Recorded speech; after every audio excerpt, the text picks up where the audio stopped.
शौचालय आणि काही शौचालय आम्ही लोकांना दिलेली आहे चालवायला, ती सगळी महामंडळ आता ताब्यात घेणार आहे आणि 1 जून पासून राज्यातील सगळ्या एसटी डेपोवर प्रसाधनगृहामध्ये जाण्यासाठी सर्वसामान्य प्रवाशांकडनं 1ही रुपया घेतला जाणार नाही अशी घोषणा परिवहन मंत्री म्हणून मी आता कोल्हापुरातच करतोय, कारण निर्णय आम्ही घेतले की प्रसाधनगृहामध्ये 1ही रुपया आकारायचा नाही। तो सगळा जो खर्च आहे तो एसटी महामंडळाच्या माध्यमातून आम्ही करू, कारण एसटी महामंडळामध्ये सर्वसामान्य प्रवाशांकडून आम्ही 2 रुपये जो 15 तारखेपासून स्वच्छता कर लावलाय, त्या स्वच्छता कराच्या माध्यमातून तो खर्च आम्ही स्वतः त्यातून खर्च करू।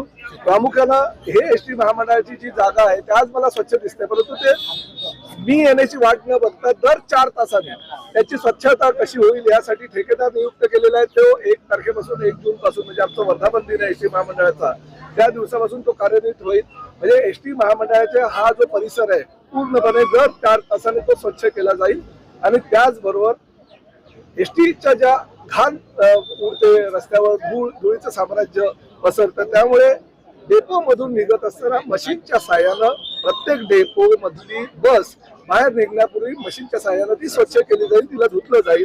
आतलं जे बसमध्ये काही लोक टरफलं टाकतात शेंगांची, काही लोक वडापावची कागद टाकतात, समोसाची पाकिटं टाकतात, काही अजून दुसरे प्लास्टिक वगैरे टाकतात। तर प्रत्येक बसमध्ये 1 जून पासून डस्टबिन ठेवलं जाईल, त्या डस्टबिन मध्येच प्रवाशांनी कचरा टाकायचा आहे।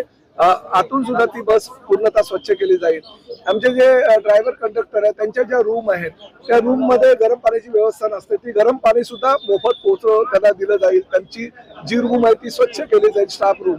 आणि त्याचबरोबर जे पानपोळी आहे ती पानपोळी सुद्धा आम्ही आमच्या कॉन्ट्रॅक्टरला की म्हणजे ठेकेदाराला सांगितलेलं आहे की ते पानपोळीची स्वच्छता ठेवणं, ते नळ चालू आहेत की नाही ते बघणं, नळामध्ये पाणी येत आहे की नाही बघणं, ह्या सगळ्या जबाबदाऱ्या ज्या आहेत त्या ठेकेदाराला दिलेल्या आहे।